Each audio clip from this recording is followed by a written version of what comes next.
नमस्कार दोस्तों, माही क्लासेज में पुनः आपका स्वागत एवं अभिनंदन करते हैं।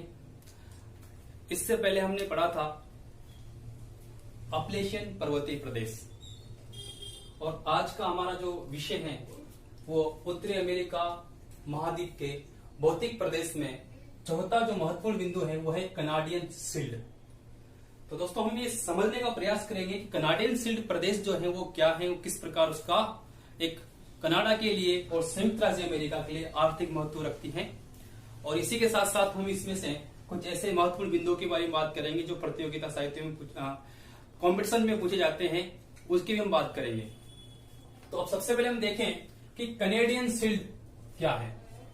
तो कनेडियन शील्ड का मतलब है, इससे पहले हम शील्ड के बारे में पढ़ते हैं कि शील्ड क्या होता है। तो यानी सबसे पहले हम देखें कि प्री कैम्ब्रियन एक समय है जहां से है पृथ्वी की उत्पत्ति के बाद शुरू होता है। यानी पृथ्वी की जो उत्पत्ति होती है वो कब होती है?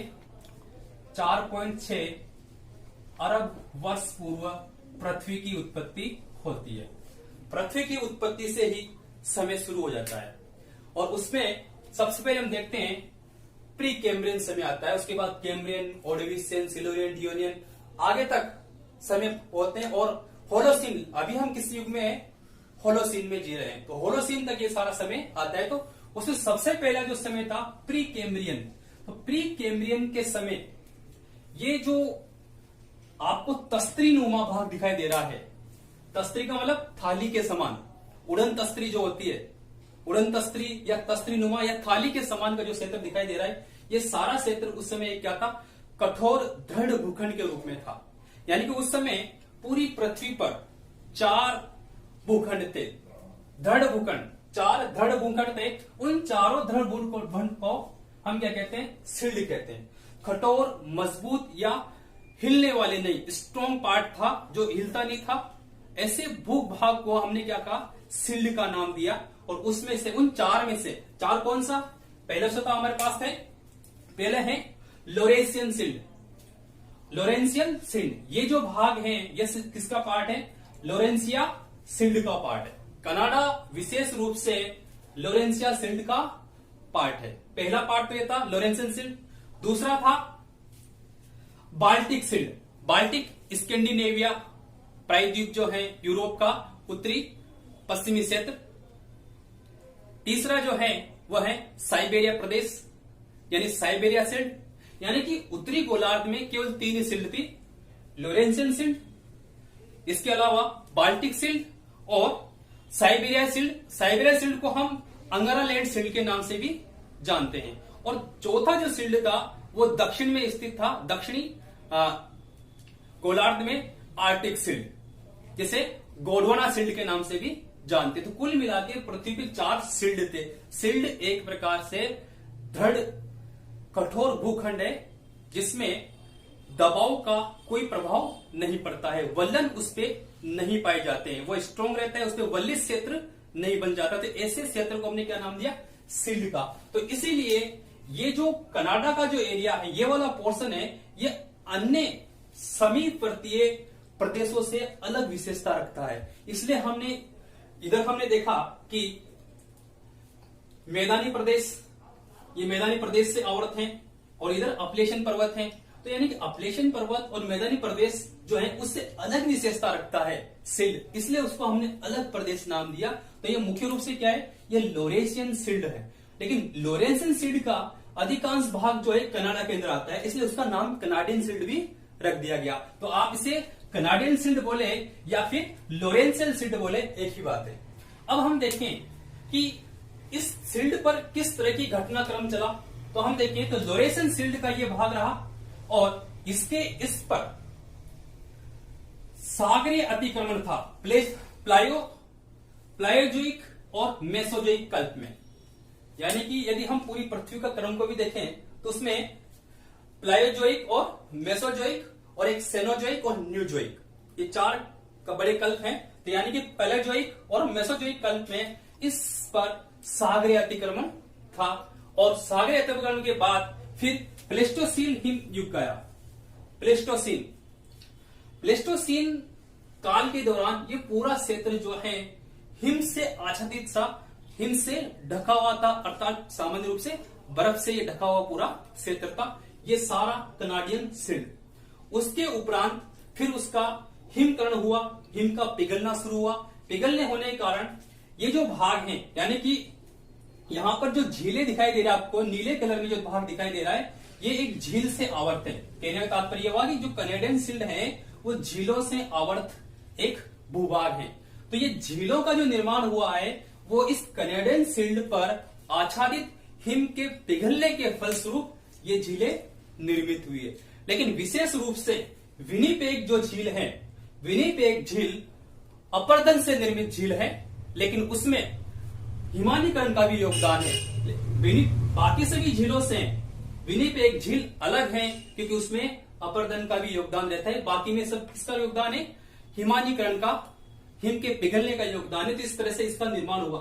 लेकिन उसी समय प्लेस्टोसीन काल के समय जब इसके ऊपर हिम का आवरण था, बर्फ से ये आच्छादित थी, तो उस समय इस पे दबाव पड़ने से इस भाग का नीचे की ओर धसाव हुआ। धसाव होने से हडसन की खाड़ी का निर्माण हुआ। अब धसाव से हडसन खाड़ी का दबाव हुआ तो ये भूभाग नीचे चला गया, फलस्वरूप उसमें हिम का आवरण हुआ। फिर बाद में हिम पिघलने से वो धसा हुआ भाग जो है अपने आप में एक खाड़ी, जल का भाग बन गया। उसी जल के भाग को हम हडसन की खाड़ी के नाम से जानते। धसाव के कारण ही ये सारा जो एरिया है, इसका ढाल जो है वो किसकी तरफ है? हडसन की खाड़ी की तरफ इसका ढाल है। तो इसमें जो मुख्य रूप से जो प्रवाहित हो रही है इस ढाल की तरफ, हम नदियों से देख सकते हैं। नदियों में हम देखें तो यहाँ चर्चिल नदी है जो रेंडियर झील से निकलती है। कौन सी झील से? रेंडियर झील से चर्चिल नदी निकलती है और वो हडसन की खाड़ी में गिरती है। इसी प्रकार से नेल्सन नदी विनिपेग झील से निकलती है और हडसन की खाड़ी में गिरती है। यानी कि जब दबाव पड़ा था तो बीच वाले भाग पर दबाव ज्यादा था, इसलिए ढाल सारा किसकी तरफ हुआ? हडसन की खाड़ी की तरफ ढाल हुआ और फलस्वरूप दबाव के फलस्वरूप हडसन की खाड़ी का निर्माण हुआ। तो हमने देखा कि किस तरह से कनेडियन शील्ड का उत्पत्ति किस प्रकार से हुई। थोड़ा हम और देखें तो कनेडियन शील्ड जो है उसमें उत्तर में जो लाइबेरिया प्रायद्वीप, ये कौन सा प्रायद्वीप है? लेब्राडोर प्रायद्वीप। तो लेब्राडोर प्रायद्वीप और उगावा प्रायद्वीप, ये है। यहां से इधर वाला पार्ट जो है उगावा प्रायद्वीप का है और ये वाला लेब्राडोर प्रायद्वीप है। तो लेब्राडोर प्रायद्वीप में उत्तर में टोरगंथ पर्वत पाया जाता है। इसी प्रकार से इधर यदि हम दक्षिण में देखें, ओंटारियो झील के दक्षिण में देखें तो एडिरोनटेक पर्वत पाया जाता है, जिसकी सबसे ऊंची चोटी जो है मार्सी, उसकी सबसे ऊंची चोटी स्थित है। तो इस प्रकार एक तरह से देखा जाए तो सबसे उत्तर से देखें तो ग्रेट बियर झील, ग्रेट साल्वर झील, अथाबाका झील, रेंडियर झील, विनिपेग झील, सुपीरियर झील, Michigan, हुरर, eri, Ontario, Saint Lawrence नदी और सेंट लॉरेंस की खाड़ी, लेब्राडोर, आर्कटिक महासागर, तो ये चारों तरफ से इनसे घिरा हुआ है। तो इस तरह से हमने इसमें देखा। तो ये पूरा जो क्षेत्र है वो लगभग कितना है? पूरा क्षेत्र 30 लाख वर्ग किलोमीटर में फैला हुआ है और इसकी जो ऊंचाई है वो कितनी है? 300 से 400 मीटर ऊंचा उठा हुआ है। लेकिन पहले प्री कैम्ब्रियंस के समय, या फिर हम कहें कि इससे पहले पैलेयोजोइक या मेसोजोइक काल के समय इसकी ऊंचाई अधिक थी, लेकिन नदियों द्वारा, हिम नदियों द्वारा इसको अपरदित कर दिया गया और एक समतल मैदान में, समप्राय मैदान में इसको परिवर्तित कर दिया गया। और ये भाग कहीं बार ऊपर उठा हुआ है और कहीं बार इसका अपरदन भी हुआ है। तो इस तरह से हमने प्रयास किया कि किस तरह से इसकी उत्पत्ति हुई। अध्ययन की दृष्टि से कनेडियन शील्ड प्रदेश को 5 भागों में डिवाइड किया गया है। कितने भागों में? 5 भागों में हमने इसे बांटा है। पहला है स्लेव प्रदेश। स्लेव प्रदेश मतलब ग्रेट बियर और स्लेव झील, ये जो एरिया है, ग्रेट बियर और स्लेव झील, ये जो एरिया है, इस चर्चिल नदी का ऊपर वाला एरिया, ये जो सारा प्रदेश है वह है स्लेव प्रदेश। इसके बाद है चर्चिल प्रदेश। चर्चिल नदी और नेल्सन नदी वाला जो प्रदेश है, चर्चिल नदी और नेल्सन नदी वाला प्रदेश जो है वो कौन सा है? चर्चिल प्रदेश। इसके अलावा है सुपीरियर उच्च भूमि प्रदेश। सुपीरियर झील के पश्चिम में जो स्थित भाग है ये सुपीरियर झील प्रदेश है। इसके पश्चिम का भाग सुपीरियर झील प्रदेश के नाम से जाना जाता है। नेक्स्ट चौथा जो है लोरेंशियन पठारी प्रदेश। ये जो पूरा भाग है ये लोरेंशियन पठारी प्रदेश के अंतर्गत सम्मिलित किया जाता है। और लास्ट जो प्रदेश है वो है उगावा प्रदेश। जो उगावा प्रायद्वीप जो है उसके समीपवर्ती क्षेत्र उगावा प्रदेश के अंतर्गत सम्मिलित किया जाता है। कनाडियन शील्ड के दक्षिण में जो वृहद झील प्रदेश है उसको भी हम थोड़ा विस्तृत रूप से समझते हैं कि वो किस प्रकार से हैं, क्योंकि हमने कनेडियन शील्ड को समझ ही लिया, कनेडियन शील्ड के साथ इसको भी हम देखते हैं। तो इसमें सबसे पहले हम इसको देखें तो यहां पर हमने दिखा रखा है वृहद झील यानी कि 5 फिंगर लेक। 5 फिंगर लेक को हम थोड़ा सा यहां बड़ा करके दिखाए आपको, जिसमें हम देख सकते हैं कि इधर यहां सुपेरियर है, मिशिगन, ह्यूरर, ईरी, ओंटारियो, और इधर सेंट लॉरेंस नदी, सेंट लॉरेंस की खाड़ी, ये अपलेशियन पर्वत, ये अटलांटिक महासागर है। और इधर हम देखें तो मध्यवर्ती मैदानी प्रदेश आएगा। यहां पर कौन सा आएगा? मैदानी प्रदेश आता है। तो यहां पर हम देखें तो सबसे पहले हम देखें कि पश्चिम से अगर हम चलते हैं तो पश्चिम में आप देखो कि 49 डिग्री उत्तरी अक्षांश जो है कनाडा, ये कनाडा और नीचे यूएसए संयुक्त राज्य अमेरिका को डिवाइड करती है। आगे हम देखें तो रेने नदी यहां से प्रवाहित होती है। अब हम देखें सबसे पहले हम देखें सुपीरियर झील। सुपीरियर झील जो है ये सबसे बड़ी मीठे पानी की झील है सुपीरियर झील। और इसके दक्षिण में पश्चिम में जो नगर है वो है डुलूथ शहर स्थित है। और सुपीरियर झील पे एक प्रायद्वीप है जिसका नाम यह है प्रायद्वीप, जो तीनों ओर से सुपीरियर झील से घिरा हुआ है। इस प्रायद्वीप का नाम है किवीना प्रायद्वीप। कौन सा प्रायद्वीप? किवीना प्रायद्वीप यहां पर स्थित है। आगे हम देखें तो सुपीरियर झील के दक्षिण में है मिशिगन झील। ये मिशिगन झील है और मिशिगन झील जो है पूर्ण रूप से संयुक्त राज्य अमेरिका के अंतर्गत सम्मिलित है, जबकि सुपीरियर, ह्यूरर, ईरी, ओंटारियो ये किसमें है? आधा कनाडा में और आधा संयुक्त राज्य में सीमा यानी सीमा पर है। तो यानी कनाडा में भी आती है और संयुक्त राज्य अमेरिका में आती है। लेकिन केवल मिशिगन झील जो है वो कनाडा का हिस्सा नहीं है, वो केवल किसका हिस्सा है?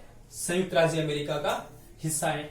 तो मिशिगन झील पर विश्व प्रसिद्ध नगर स्थित है जिसका नाम है शिकागो।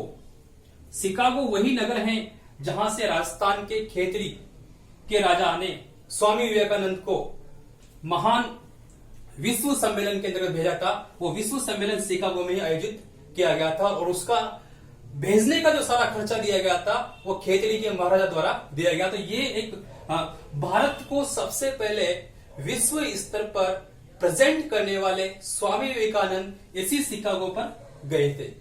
इसके पास में है गेरी नगर भी स्थित है। तो ये है मिशिगन झील। मिशिगन झील के ऊपर देखें हम तो ह्यूरर झील आती है। ह्यूरर झील में एक खाड़ी है जिसका नाम है जॉर्जियन खाड़ी। ये कौन सी खाड़ी है? जॉर्जियन की खाड़ी है। और इस झील के दक्षिण में जो नगर है वो है डेट्राइट नगर। डेट्राइट जो नगर है वो संयुक्त राज्य अमेरिका में प्रमुख नगर है। इसी प्रकार आगे हम देखें तो इरी झील है। इरी झील में क्लीवलैंड शहर स्थित है दक्षिण में। और इसके इरी के बाद हम देखें तो बफेलो और ओंटारियो झील आती है। ओंटारियो झील जो है उसमें प्रमुख जो नगर है टोरंटो नगर ओंटारियो झील के पश्चिम में स्थित है। और आगे हम देखें इसमें तो ओंटारियो झील के बाद हम देखें तो सेंट लॉरेंस नदी आएगी और सेंट लॉरेंस के बाद सेंट लॉरेंस की खाड़ी आ जाती है। तो ये एक तरह से क्या है, इसको कनाडा को और संयुक्त राज्य को अमेरिका को अलग कर रही है। तो यहां हम देखें तो इसमें कौन कौन से नगर हैं। यदि हम देखें मुख्य रूप से तो पूर्व से चले तो कौन सा? क्यूबेक। क्यूबेक जो है ये क्या है? सेंट लॉरेंस नदी पर स्थित एक मुख्य शहर है। उसके आगे पश्चिम में देखें तो मॉन्ट्रियल और फिर ओटावा। ओटावा शहर के बाद हम देखें तो मुख्य कौन सा शहर है? टोरंटो शहर इसमें स्थित है। तो ये हमें याद रखना पड़ेगा कि कौन सी झील पर कौन सा शहर स्थित है। इसी के साथ हमें ध्यान रखना पड़ेगा कि सबसे बड़ी झील कौन सी है और सबसे छोटी झील। तो सबसे बड़ी झील कौन सी है? सुपीरियर झील है। और सबसे छोटी कौन सी है? ओंटारियो झील है। इसी के साथ देखें तो इरी नहर जो है, इरी नहर और हडसन नदी, इरी झील से इरी नहर निकाली जाती है और हडसन नदी से आगे वो प्रवाहित होती है अटलांटिक महासागर। तो यानी यहां से भी एक मार्ग है अंदर प्रवेश करने का नहर के माध्यम से। तो ये भी एक है समझने के। अपलेशन पर्वत को दो भागों में डिवाइड करते, जो अपलेशन पर्वत वाले प्रदेश में हम पहले ही देख चुके हैं। तो यहां देखिए हम इरी नहर निकलती है। इसी प्रकार हम देखें कि सेंट लॉरेंस नदी पर विश्व प्रसिद्ध जलप्रपात स्थित है। कौन सी नदी पर? सेंट लॉरेंस नदी पर विश्व प्रसिद्ध जलप्रपात स्थित है, जिसका क्या नाम है? उसका नाम है नियाग्रा जलप्रपात। और नियाग्रा जलप्रपात जो है वो कहां पर स्थित है? ओंटारियो और इरी के बीच में स्थित है नियाग्रा जलप्रपात। नियाग्रा जलप्रपात एक प्रकार से सेंट लॉरेंस नदी के पीछे की ओर कटाव करने से निर्मित जलप्रपात है। और ये एक तरह से यहां जो पहाड़ी है वो है क्वेस्टा पहाड़ी। क्वेस्टा कुछ कटाव के कारण कुछ एक पठार नुमा क्षेत्र बन जाता है, उसे क्वेस्टा कहा जाता है। इस तरह से ऊंचा उठा हुआ भाग जो बन जाता है पठार नुमा, उसे हम क्या कहते हैं? क्वेस्टा कहते हैं। क्वेस्टा ही बाद में छोटे छोटे कटकों में बदल जाता है। तो ये एक तरह से क्वेस्टा वाले क्षेत्र से यहां से निकलती है और यहीं पर ही नियाग्रा जलप्रपात स्थित है। दूसरा हम कहें कि इरी और ओंटारियो झील को कौन सी नहर जोड़ती है? ये भी बहुत सी बार प्रतियोगिताओं में पूछा गया है कि ओंटारियो और इरी झील को कौन सी नहर जोड़ती है? तो वह कौन सी नहर है? वेलेंट नहर। वेलेंट नहर ओंटारियो और इरी झील को जोड़ती है। और सुनहर जो है वो सुपीरियर और ह्यूरर झीलों को जोड़ने का काम करती है। तो यदि क्रम देखें तो सुपीरियर, फिर सुनहर, फिर ह्यूरर, उसके बाद इरी, फिर वेलेंट नहर, ओंटारियो और सेंट लॉरेंस की खाड़ी। तो ये इसमें हमने देखा कि किस तरह से ये है। तो आपको ये ध्यान रखना है, क्रम भी अगर हम देखें तो यदि हम पश्चिम से क्रम देखें तो सबसे पहले कौन सी आती है? सुपीरियर। कौन सी झील आएगी? सुपीरियर। उसके बाद कौन सी आएगी? मिशिगन। उसके बाद हुरर, उसके बाद इरी और सबसे लास्ट में कौन सी आएगी? ओंटारियो। तो आपको ये क्रम भी देखना है किस तरह से। तो आपको पश्चिम से याद रखना है कि पश्चिम से सुपीरियर, मिशिगन, हुरर, इरी और ओंटारियो। पूर्व से देखें तो ओंटारियो, इरी और ह्यूरर, मिशिगन और सुपीरियर। तो इनका क्रम भी देखना है। क्रम भी बहुत सी बार प्रतियोगिताओं में पूछा जाता है। तो हमने अब तक के जितने भी हमारे 6 से 7 जो लेक्चर आए उनमें हमने उत्तरी अमेरिका महाद्वीप की उत्पत्ति से लेकर उत्तरी अमेरिका महाद्वीप के प्रमुख भौतिक प्रदेशों का हमने वर्णन किया और आपको समझाने का प्रयास किया। धन्यवाद।